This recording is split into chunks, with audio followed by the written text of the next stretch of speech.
C'est DJ Widim pour Open My Mind.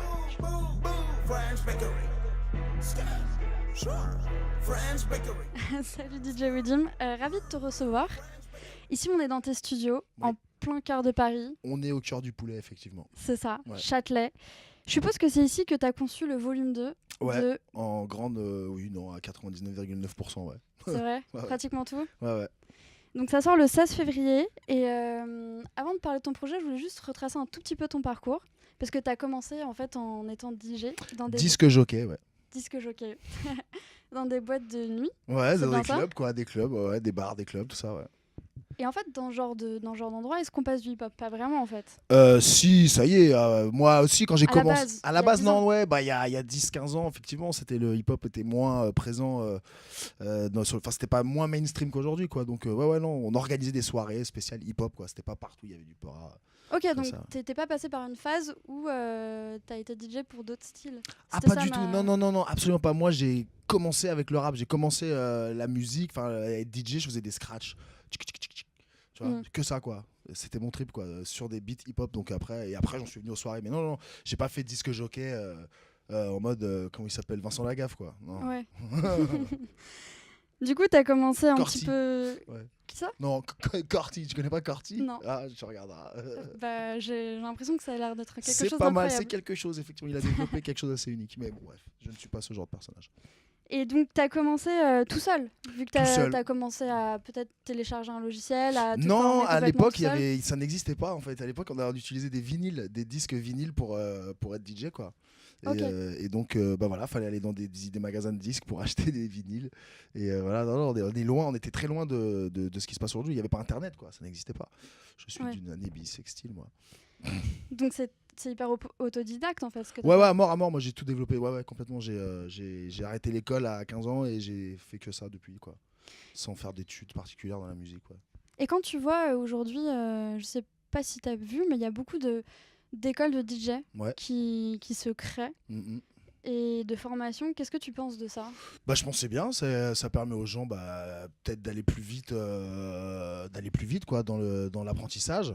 Après, après voilà, il y a des trucs, c'est comme, j'ai envie de dire, tu sais, comme les écoles de skate, de snowboard, tout ça. Enfin, après, si t'as pas l'équilibre, tu peux prendre des cours toute ta vie, ça marchera pas, quoi. Mhm. Après, je pense que DJ, c'est pareil, c'est-à-dire que si t'as pas l'oreille, c'est mort, quoi. Donc, mais c'est bien en tout cas de permettre à des gens de faire le truc un peu plus vite, quoi. Non, c'est cool, de ouf.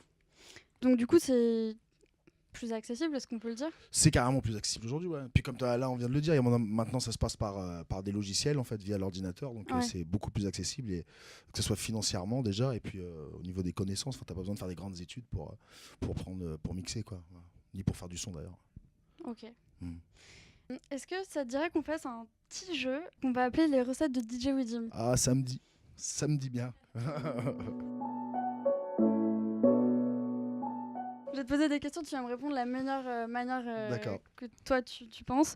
Par exemple, selon toi, ce serait quoi la meilleure recette? Quels ingrédients ou quel assaisonnement parfait ce serait pour toi pour faire le meilleur morceau? Bah, tu prends. Putain, c'est très compliqué là, c'est ce qu'on me demande.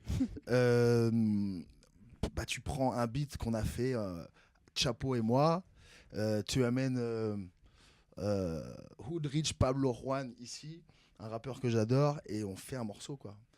Ensemble, c'est-à-dire que là, lui c'est un ingrédient, nous sommes un autre ingrédient, et de là se créera ce magnifique morceau. Question d'osmose en fait entre les personnes qui le créent quoi. Oh bah c'est ça. Bah, de toute façon la musique c'est ça, c'est une alchimie, hein, c'est ce que Mm. je dis toujours.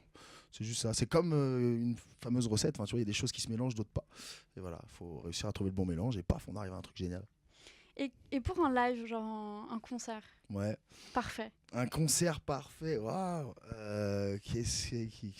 Parce que t'as fait quand même pas mal de premières parties d'artistes assez Ouais, incroyables aussi. complètement. Moi, je pense qu'on déjà on pourrait prendre Angus Young à la guitare, le guitariste de AC/DC. Mm. Celui-là, il sera là, comme ça, là. Il enverrait il enverrait ce qu'il faut. Et puis après, tu prends, je sais pas moi, on prend TM, voilà, un producteur que j'adore, TM88 en français. Qui a produit pour qui un peu pour ceux qui Oh là là, tout le monde, connaissent pas? Drake, Ok. 21 Savage, Young Thug et tout ça. Voilà, j'aime beaucoup lui au niveau de ses batteries, ce qu'il fait, donc on pourrait prendre ce mec-là également. Et puis ensuite en rappeur, qui c'est que j'admire comme ça en live? Travis Scott, voilà, Travis Scott, grand showman. Donc voilà, là on aurait un show T'as pas déjà. encore travaillé avec lui? Ah quand même, non pas encore. Pas encore, mais très bientôt. Bah bien sûr, c'est imminent, je le sens, il arrive là. Ton projet, tu le vois plutôt sucré ou salé? Ah, sucré salé. Non, j'aime pas ça, faut j'aime pas. choisir. Non, j'aime pas la bouffe sucré salé en plus ça. Je dirais sucré. Ouais, je sais pas pourquoi. Comme ça, quoi. Ouais, comme ça. C'est quelqu'un qui m'a demandé de choisir en fait. Donc, Oui, voilà, on sait pas trop. Mais... Est-ce que quand t'as réalisé Boulangerie française, volume 2, ouais. tu t'es dit, ok, c'est un plat gastronomique que je vais réfléchir pendant des mois, qui est ultra élaboré? Pas Ou du est-ce tout. que... Non, attends. Ou Vas-y, est-ce je que tu t'écoute, t'es ouais. dit, genre ça, comme un coup de tête, comme un domac à 5h du mat, tu vois, genre bam, on y va. Alors non, parce que c'est de la qualité. Donc c'est pas un domac de 5h du mat. C'est plutôt un plat qui est confectionné avec ce que t'as chez toi, sans avoir fait de course, tu vois. Genre du réchauffé, alors? Non, pas du tout. C'est-à-dire que tu regardes un peu, t'as toujours un petit peu de ci, un peu de ça. Donc tu prends un peu de tout ça, comme ça, là, et tu mélanges et t'arrives à faire quelque chose de cool chez Watt. Plutôt que d'aller manger un horrible McDonald's qui va te détruire le ventre et le reste, tu vois. Donc voilà, c'est ça. C'est de la bidouille, quoi. C'est de la débrouillardise, voilà, c'est ça. On fait avec ce qu'on a comme on peut. Donc ça veut dire qu'en fait, c'était des sons peut-être que t'avais, pour certains, déjà enregistrés. Complètement. C'est pas des trucs. Il y a pas mal de morceaux qu'on a fait en se disant.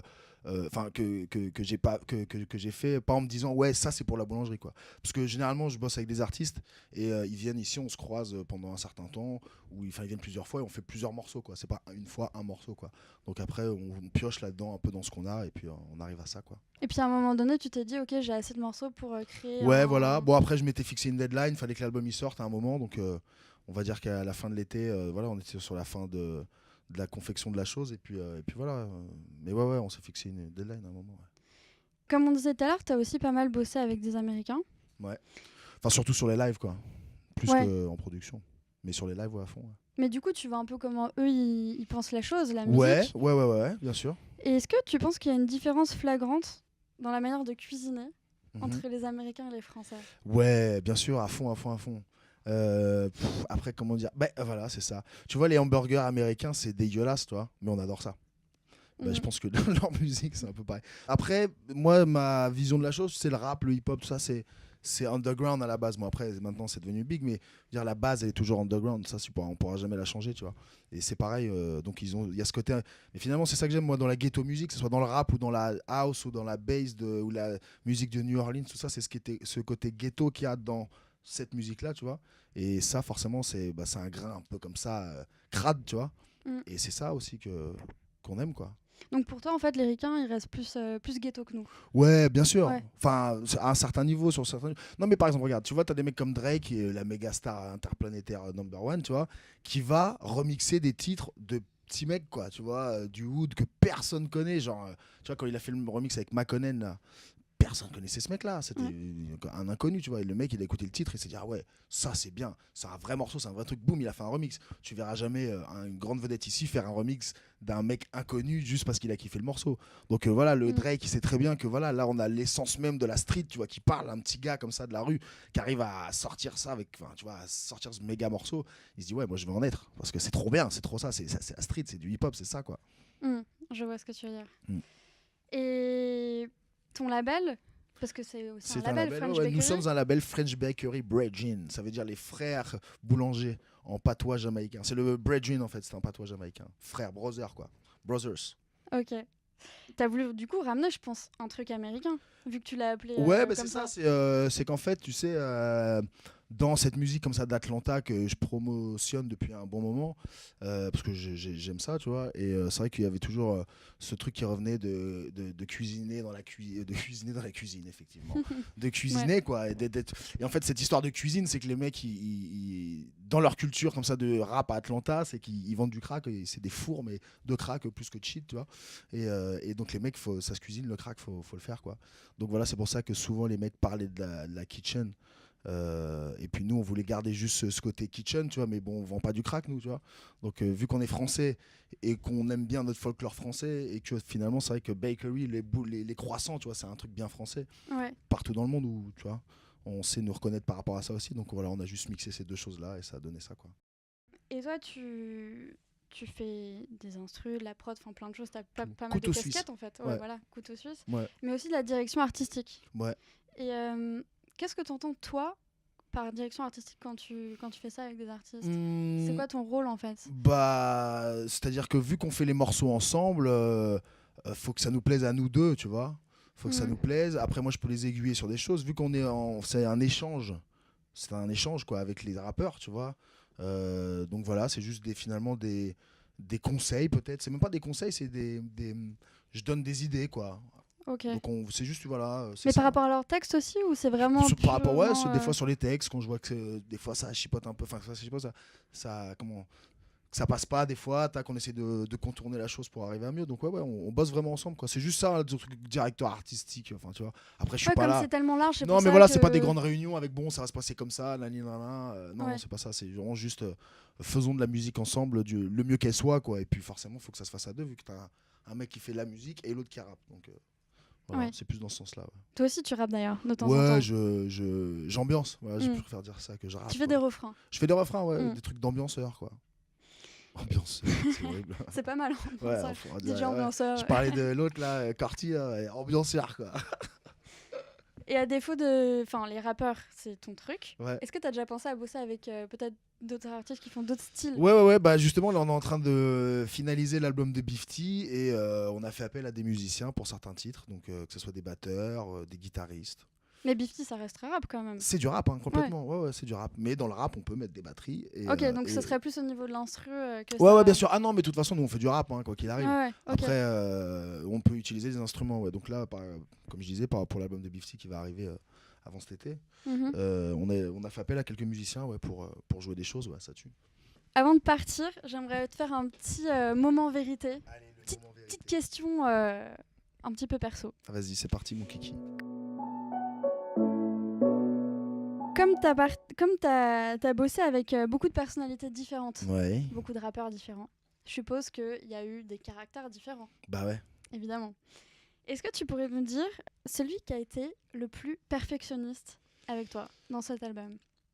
Ouh, là, attends, je réfléchis vite fait. Perfectionniste, parce qu'il y a des mecs qui sont perfectionnistes malgré eux, quoi. C'est-à-dire qu'ils n'avaient pas décidé, mais ils sont tellement forts. Je pense à Alka, par exemple, tu vois, mais genre celui qui t'a refait faire peut-être plein de fois le même. Non, qui c'est qui est comme ça pointilleux sur le truc.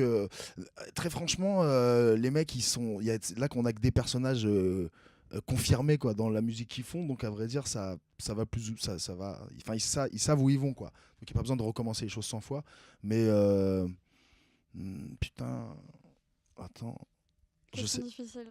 Ouais, c'est difficile parce que non, ils sont tous bons quoi, il y a pas eu de chichi quoi, c'est ça, tu vois. C'est pas non. Et en plus moi je déteste revenir sur les choses, c'est-à-dire on fait tout de suite, tu vois, et si c'est bien maintenant, c'est bien maintenant quoi, après revenir là-dessus ça me saoule. Donc là pour le coup j'ai pas trop de réponse à te donner.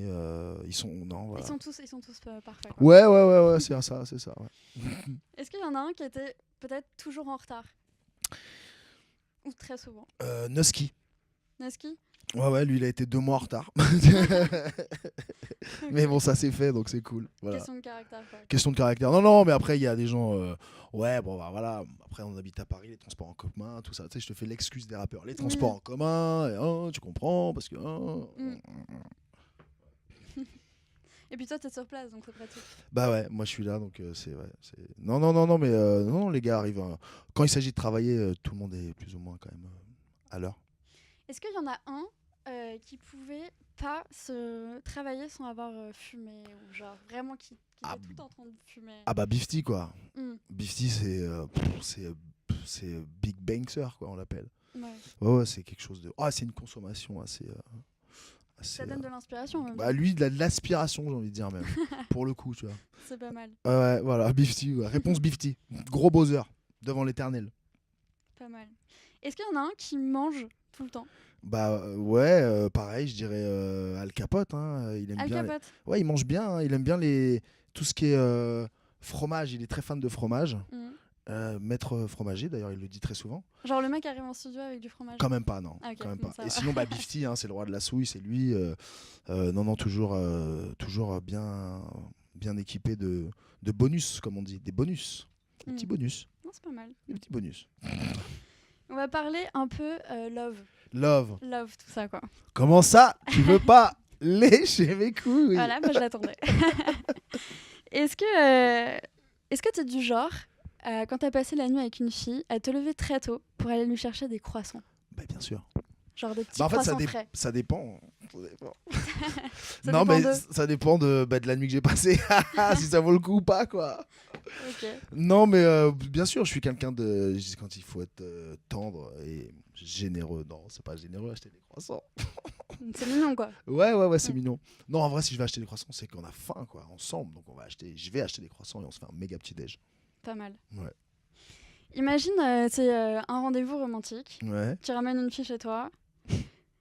Bête de soirée, tu l'as fait un repas incroyable. Et tu choisis un son de ton projet pour mettre en fond. C'est lequel? Le Cyrano. Comment ça? Non, comment ça s'appelle? Ma jolie, ça s'appelle. Ça fait comment ça, ma jolie? Tu as fait quoi aujourd'hui? Je me rappelle plus. C'est marrant parce que je pensais pas du tout que t'allais répondre. Si, celui-là, parce qu'en fait, je l'ai déjà joué. Il y avait des filles dans la qui étaient là, qui écoutaient ce morceau et il plaît bien. Il est marrant, il est joyeux, c'est ça. Et puis, il dit Ça pas- marche bien avec les ça marche meufs. bien. Et puis, il dit pas de choses trop grossières, donc ça passe. Pas mal. Mhm. On parlait du fait que tu avais fait pas mal de premières parties. Ouais. Est-ce qu'il y en a une qui t'a donné plus le frisson? Peut-être qui te laisse en souvenir vraiment Ouais, cool. bah, clairement, la première partie de Beyoncé à Bercy, ouais. Ouais. Bah, t'es à Bercy, il y a 20 000 personnes. Et en plus, je suis arrivé sur scène, les platines, en fait, je suis arrivé. Bon, c'était bizarre. Je suis arrivé en retard, quoi. Pas de bol, mais c'était pas de ma Ah. faute. C'était vraiment pas de ma faute. Et je suis arrivé, en fait, le truc aurait déjà dû commencer, quoi. Donc, il y avait les gens qui étaient là. Et donc, les mecs, ils ont installé les platines en vite fait sur la scène, tu vois. Et comme il y avait 20 000 personnes, quoi. Donc, moi, je suis là, j'attends. Tac, on me dit, c'est bon, vas-y, j'y vais. J'arrive aux platines, je prends le micro, je fais, oh, bon, Bercy, vous êtes là ce soir? Ok, on y va. Et ça marche pas. Genre pas de retour? Pas de musique, rien, ça ne Ah, ok. fonctionne pas, quoi. Hmm. Et moi, je venais juste de faire mon intro, tu vois. Et genre, je fais play, quoi. Ça marche pas. Je dis, putain, là, je me retrouve là, comme ça, en galère. Et je vois tous les ingés qui me regardent sur le côté. Parce que là, c'est quand même, tu vois, c'est la merde, là, tu vois. Bah, sur ouais. moi. Et alors, tout le monde me regarde, tout. Alors, et en fait, j'ai dit, je m'en suis sorti de la façon suivante. J'ai dit, ça marche pas, la musique marche pas. Je fais ça doit être de la faute des ingénieurs qui sont là. Faites boue aux ingénieurs, la musique marche pas, ils ont installé cette merde qui marche pas. Alors là, il y a Bercy qui s'est défoulé sur ces ingénieurs qui ont vite rebranché les choses et là, ça a fonctionné. Et donc là, c'était encore plus le feu, j'imagine. Et ben là, ouais, effectivement, là, hop, Ouais. c'est reparti, tac, tac, hop, conquérant, quoi. Hop. Et là, j'ai joué. Ceci dit, l'ordi, les platines marchaient pas, j'ai joué à l'ordinateur. Donc j'ai animé avec mon ordi comme ça et je jouais à l'ordinateur. Mais c'était cool, méga moment. Et quand t'as, je sais pas moi, 15 000. Ouais, c'était la première fois que t'avais autant de personnes. Bercy, ouais, là, c'était la première fois. Ouais. Et quand t'as 15 000 meufs qui te crient dessus, là. Petit stress. Non, c'est pas le stress. Ouais. C'est le bruit. Ouais. Les décibels, quoi. C'est vraiment. Ça doit être incroyable quand même. Ouais, c'est assez. J'ai trouvé ça assez surhumain en fait. C'était pas à Ouais. échelle pour un être humain. Mais c'est archi cool. Ouais. Le 30 janvier, tu fais la première partie de Chief Keef à la Bellevilloise. Non, ça a été annulé. T'as peut-être d'autres dates de Bien promo? sûr, il y a plein de dates. On a plein de dates là. Il y a avec Bifty en fait. Bon, je peux pas dire. Il y a plus de 30 dates au programme. Mhm. 30 concerts avec Bifty. Là, on fait une tournée ensemble. Donc ça, c'est sur les réseaux sociaux. Ensuite, qu'est-ce qu'on a Enfin, dans ces festivals, il y a Dour Festival, il y a le Printemps de Bourges. On a aussi Mars Attack, Panorama. Enfin bon, plein de festivals un peu partout en France. Cet été en fait. Cet été, à partir Ouais. du mois de qu'on est quand même mars-avril quoi. On joue à Lille.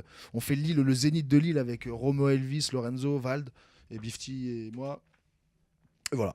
Et puis il y a plein Top. d'autres dates quoi. Plein d'autres trucs. Je vais pas tout en tête. Tout sur tes réseaux sociaux. Ouais, tout sur les réseaux sociaux. Ouais. Ok, ben merci beaucoup. Et ben merci à vous. Boulangerie française, le 16 février dans les bacs. C'est ça. Merci DJ Mehdi. Merci à vous. Ouais.